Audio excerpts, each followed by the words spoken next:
욥기 20장 1절에서 마지막 29절까지 말씀입니다. 어제의 말씀은 빌닷이 욥을 공격한 후에 욥이 답변한 내용이었습니다.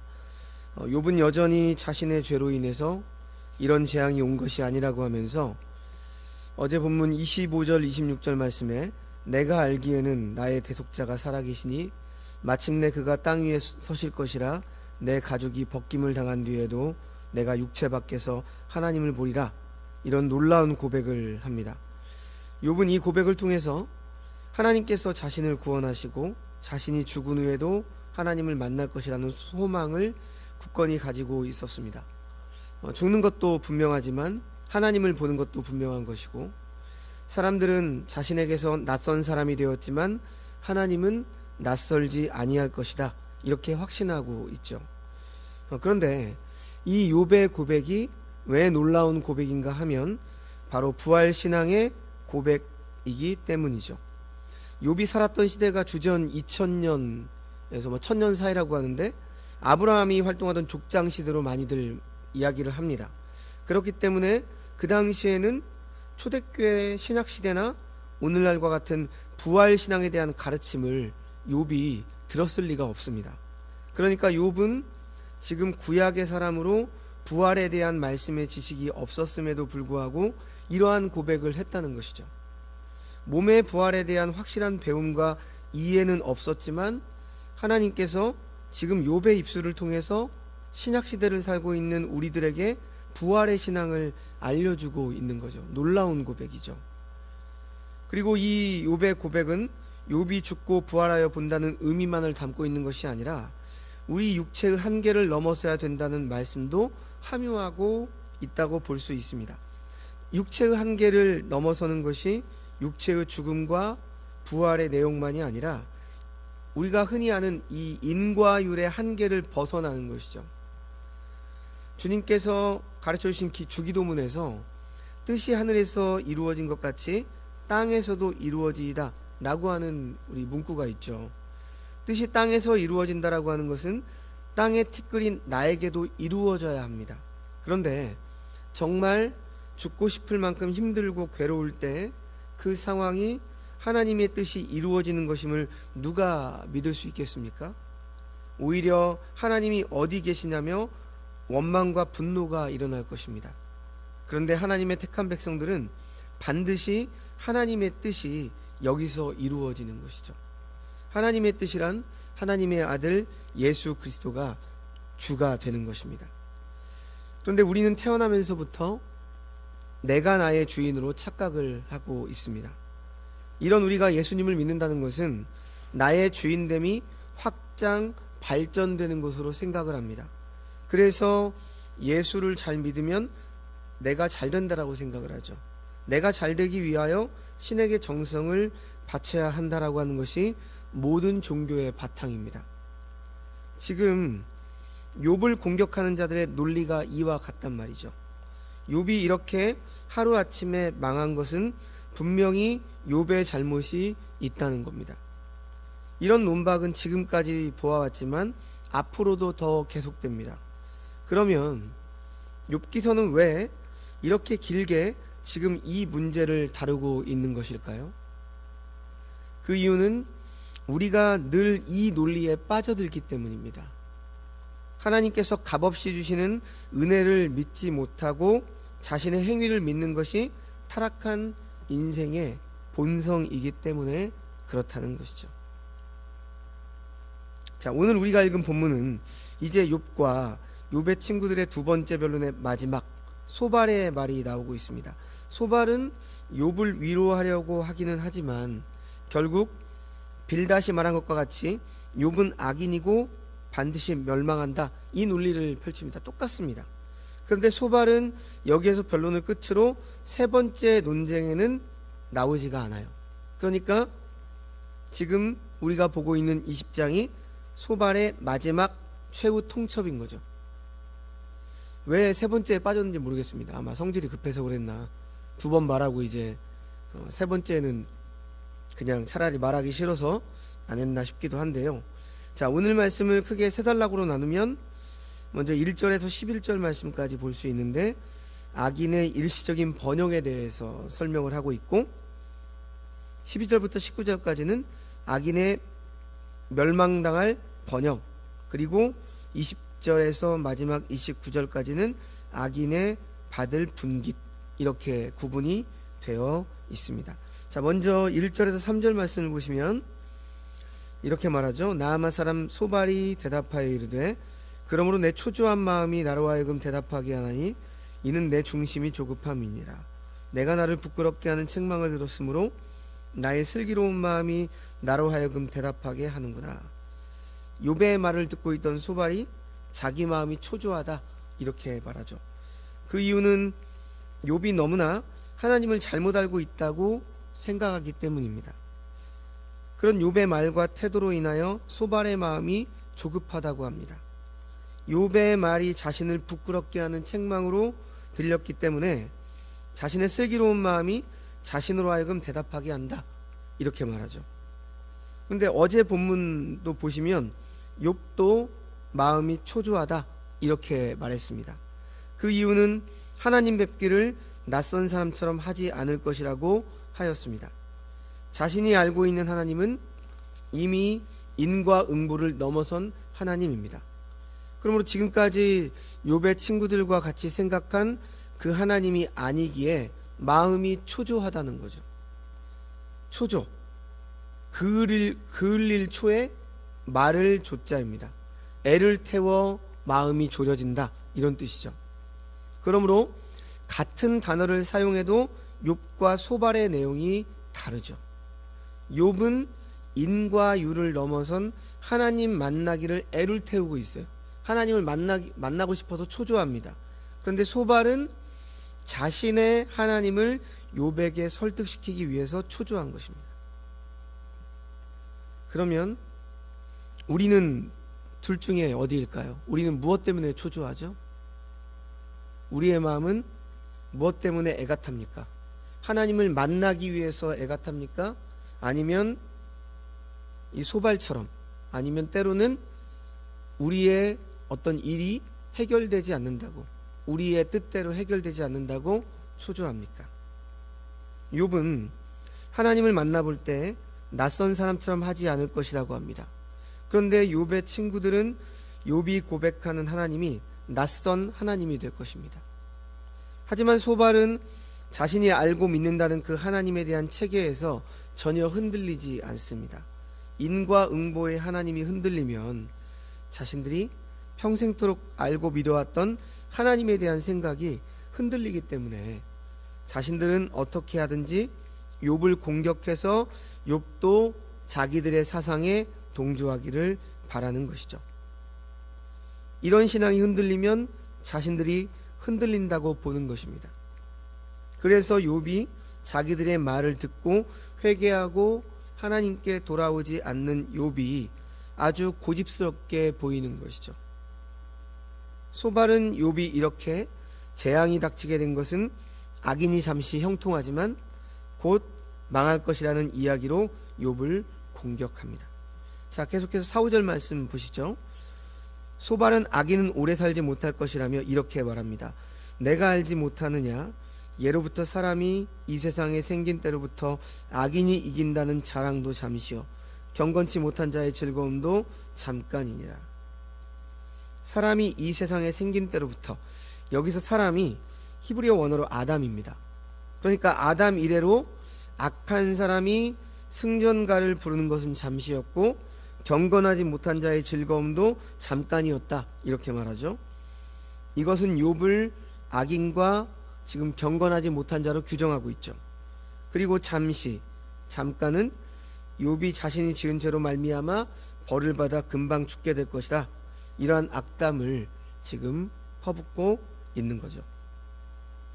계속해서 소발은 6절과 8절, 11절에 이렇게 말을 하죠. 그 존귀함이 하늘에 닿고 그 머리가 구름에 미칠지라도 자기의 똥처럼 영원히 망할 것이라. 그를 본 자가 이르기를 그가 어디 있느냐 하리라. 그는 꿈같이 지나가니 다시 찾을 수 없을 것이요, 밤에 보이는 환상처럼 사라지리라.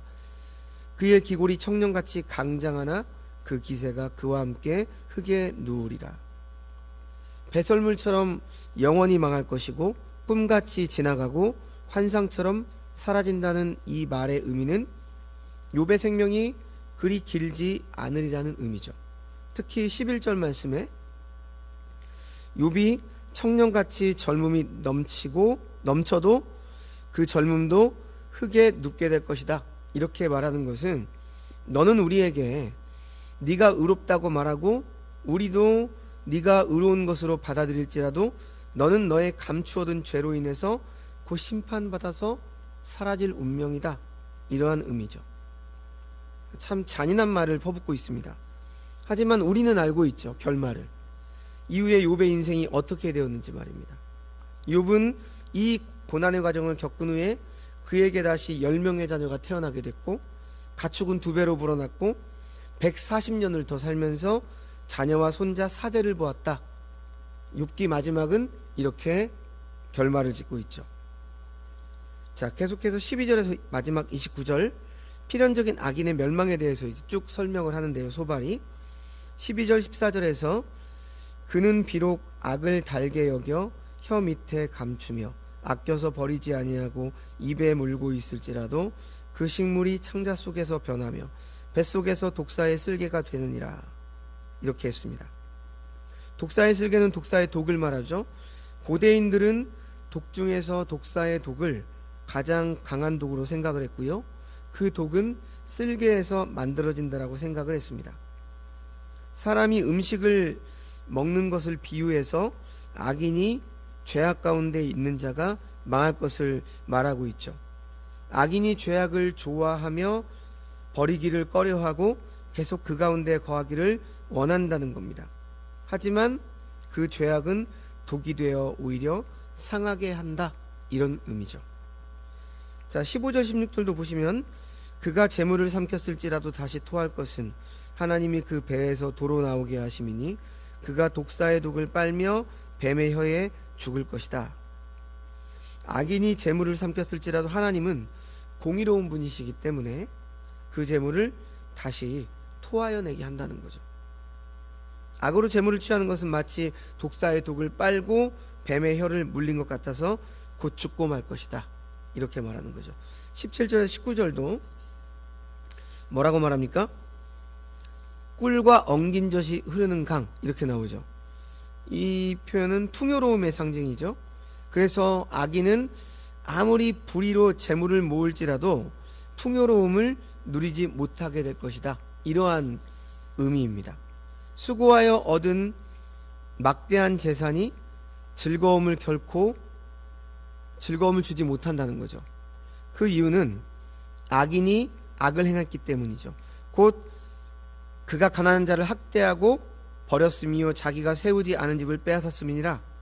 그러니까 그 이유는 악인이 악을 행했기 때문인데 어떤 악을 행했습니까? 가난한 자를 학대하고 집을 빼앗음으로 얻은 재물들이기 때문이라는 것이죠.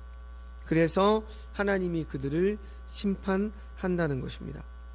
지금 소발이 이런 말을 한 것은 욥이 당한 재앙을 염두에 두고 한 말이죠. 소발은 욥이 먹은 것, 곧 그가 이전에 이루었던 부유함으로 인해서 한때는 즐겁게 사는 것처럼 보이지만 그 모든 것은 가난한 사람을 짓누르고 착취를 한 것이고 다른 사람의 집을 강제로 빼앗은 것이다, 이렇게 주장을 하고 있는 거죠. 그래서 하나님께서 지금 너에게서 그 모든 것을 다 토해내게 하셨다, 이렇게 지금 평가하고 있는 겁니다. 그런데 욥이 그런 사람이었을까요? 아니죠. 그러니까 지금 소발은 자신이 확인도 하지 않은 그런 사실을 미루어서 말하는 거예요. 짐작해서 없는 말까지 만들어내고 있습니다. 욥은 그렇지 않다고 이미 앞에서 말했고 그들도 알 것입니다. 그런데도 이들은 자신들의 법 체제 외에는 달리 해석할 수가 없으니까 욥을 이렇게 인과의 법칙으로 공격하는 거죠. 지금 네가 이렇게 당한 것은 분명히 우리가 보진 못했지만 가한 사람을 착취하거나 짓누르고 다른 사람의 집의 것을 강제로 빼앗은 것이 아니냐, 그렇기 때문에 지금 네가 이런 꼴을 당하고 있는 것 아니냐, 이런 논리죠. 그래서 계속해서 20절과 21절 말씀을 보시면 소발은 그는 마음의 평안을 알지 못하니 그가 기뻐하는 것을 하나도 보존하지 못하겠고 남기는 것이 없이 모두 먹으니 그런즉 그 행복이 오래가지 못할 것이라 이렇게 말하죠. 악인은 권세를 이용해서 가난한 자를 학대함으로 많은 재산을 축적합니다. 그럼에도 불구하고 마음에 족한 줄 알지 못한다는 거죠. 탐욕과 욕망이 끝이 없기 때문에 결코 만족함이 없습니다. 그리고 자신이 갖고 있는 재산을 모조리 탕진함으로 그 평안함이 오래가지 못한다는 것이죠. 그리고 22절 말씀, 풍족할 때에도 괴로움이 이르리니 모든 재난을 주는 자의 손이 그에게 임하리라. 악인은 풍족할 때에도 곧 괴로움이 오게 되는데 그것은 그에게 억울한 일을 당한 사람들이 일격을 가하겠기 때문이다 이렇게 말하죠. 그러면서 소발은 악인들이 어떻게 심판을 받는지에 대해서 마지막으로 23절에서 29절이 이렇게 증거를 합니다. 23절, 그가 배를 불리려 할 때 하나님이 맹렬한 진노를 내리시니 음식을 먹을 때 그 위에 비같이 쏟으시리라. 악인이 음식으로 배를 불리려 하면 하나님의 진노가 그에게 내려서 그 진노로 배부르게 될 것이다 이렇게 말하죠. 그가 철병기를 피할 때에는 놋 화살을 쏘아 꿰뚫을 것이요, 이런 뜻이죠. 간신히 여우를 피했더니 제 너머에 호랑이가 기다린다, 이런 속담처럼 더 심한 징벌을 받을 것이다, 이런 의미죠. 몸에서 그의 화살을 빼낸즉 번쩍번쩍하는 촉이 그의 쓸개에서 나오고 큰 두려움이 그에게 닥치느니라. 등에 맞은 화살을 빼냈는데 이미 그 화살촉이 쓸개까지 박힌 상태였기 때문에 화살을 빼내도 살지 못하게 될 것이다. 필연적으로 너는 죽는다, 그런 의미죠. 큰 어둠이 그를 위하여 예비되어 있고 사람이 피우지 않은 불이 그를 멸하며 그 장막에 남은 것을 해치리라. 큰 어둠과 사람이 피우지 않는 하나님이 피우신 불은 심판을 상징하죠. 심판이 악인에게 임한다, 이런 뜻이죠. 27절, 하늘이 그의 죄악을 드러낼 것이요 땅이 그를 대항하여 일어날 것인즉. 악인이 죄를 지은 것은 하늘도 알고 땅도 알아서 하늘이 악인을 기소하고 땅이 증인이 된다, 이런 뜻이죠. 마지막 28에서 29절 말씀, 그의 가산이 떠나가며 하나님의 진노의 날에 끌려가리라. 이는 악인이 하나님께 받을 분깃이요 하나님이 그에게 정하신 기업이니라. 홍수가 나면 많은 것들이 떠나려 가듯이 하나님께서 진노하시면 그 진노가 홍수를 이뤄서 악인들의 재산이 떠내려갈 것이다, 이렇게 말씀하는 거죠. 모든 것이 떠내려감이 악인들의 배당이고 하나님께서 정해주신 유산이다, 이렇게 말하는 것입니다. 지금 소발의 이 논리는 이전의 빌닷의 논리와 마찬가지로 매우 선명하죠. 악인은 기필코 망하고 만다 라고 하는 것이죠. 자, 소발은 빌닷 못지않게 잔인하고 비열한 사람입니다. 두 사람이 악인의 운명 운운할 때에는 분명히 욥을 염두에 두고 있는 표현이죠. 욥이 이 지경에 이르게 된 것이 악인인 까닭에 악인에게 예정된 필연적 응보를 받고 있다는 것이죠. 욥이야말로 악인의 예정된 행로대로 완전 망각과 박탈의 마지막을 걷고 있다라고 지금 몰아붙이고 있습니다. 물론 소발의 말이 액면 옳은 부분도 있습니다. 지나친 탐욕에 사로잡혀 이웃을 괴롭게 하는 악인은 거기에 상응하는 벌을 받는 것이 마땅한 법칙이죠. 끝모를 탐욕으로 가난한 이웃을 착취하는 불의한 세력들에게 이와 같은 윤리법칙은 분명히 경종을 울려주고 이 세상을 보다 정의로운 세상으로 만드는 데 도움이 됩니다. 그러나 여러분, 예외도 있죠. 오늘 망각과 궁핍으로 고통을 겪는다고 해서 다 어제 지은 죄로 징벌을 받는 것은 아니기 때문입니다. 지금 욥이 이 경우에 해당이 되죠. 하나님이 아시고 욥 자신의 양심이 압니다. 이렇게 빌닷이나 소발의 단순 논리를 이 세상에 무조건적으로 적용할 경우에 가난하고 병들고 망각되고 박탈당한 사람들은 다 지은 죄 때문에 징벌을 받는다는 그러한 논리로 귀결이 되는 거죠. 그러니까 네가 지금 가난하게 사는 것, 네가 지금 병들고 네 인생이 지금 계속 나락으로 치닫고 있고 캄캄한 터널, 어두운 터널과 같은 그러한 시기를 지나고 있는 것은 어떻다는 거예요? 지금 이들의 논리에 의하면 네가 분명히 뭔가 잘못했으니까 회개해야 된다는 거죠. 역으로 잘 살고 건강하고 유명해서 오래 기억되고 온갖 특권을 누리는 사람들은 선을 쌓았기 때문에 보상을 받는 것이 됩니다. 자, 이렇게 빌닷과 소발의 인과응보론이 하나의 이데올로기로 굳어질 경우에 기득권을 가지고 온갖 부귀영화를 누리는 사람들에게는 이론적인 자기 합리화와 체제의 보장을, 가난하고 병들어서 변방으로 밀려난 사람들에게는 죄책감과 패배감, 자포자기를 심어줄 수 있다는 사실이 큰 문제가 되는 거죠. 하나님께서 선인과 악인을 다루시는 모양은 하나님의 주권 속에서 신비의 영역이기 때문에 유한한 우리 인간의 지혜로는 이해하기가 어려운 것입니다. 하나님은 도덕적 인과율에 얽매여 있는 좁은 하나님이 아니십니다. 하나님은 우리의 선행이나 공로 때문에 우리를 사랑하는 것이 아니라 우리가 허물이 많고 자격이 없어도 값없이 은총을 주시는 분이십니다. 우리 기독교의 하나님은 악인도 오래 참으셔서 회개와 구원의 기회를 주시는 자비와 은총의 하나님이시죠. 하나님의 사랑은 하나님의 정의보다 훨씬 더 크다라고 볼 수 있습니다. 그래서 우리는 지금 욥기를 보면서 욥의 이 결말을 알고 있기 때문에 이들의 주장이 잘못된 것임을 우리는 파악할 수 있는 거죠. 그래서 욥기를 우리에게 주신 목적이 바로 그것입니다. 세상에서 너희가 당한 고난을 어떻게 평가하든, 심지어 믿음의 지체들이라고 하는 우리 옆에 있는 교회의 어떤 지체들이 우리가 당한 일을 가지고 어떻게 평가하든 그것은 그렇게 중요하지 않다는 거죠.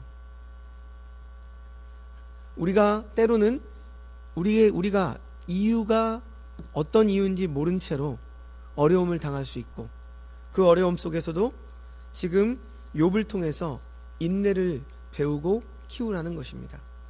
반드시 하나님께서 우리에게 나타나실 것이고 우리를 납득하게 하실 것이고, 또 반드시 귀로만 들었던 하나님을 눈으로 배우는 그러한 은혜를 하나님께서 주실 것이다. 이게 욥의 결말이죠. 우리는 이 사실을 언제나 기억하며 살아가야 됩니다. 길을 잃어버리면 안 돼요. 욥기를 통해서 하나님은 우리에게 그러한 답을 주고 계십니다. 답은 참아라, 인내하라는 거죠. 반드시 보이리라. 네 인생에서 내 뜻을 반드시 펼쳐 보이겠다. 이것이 하나님의 대답입니다.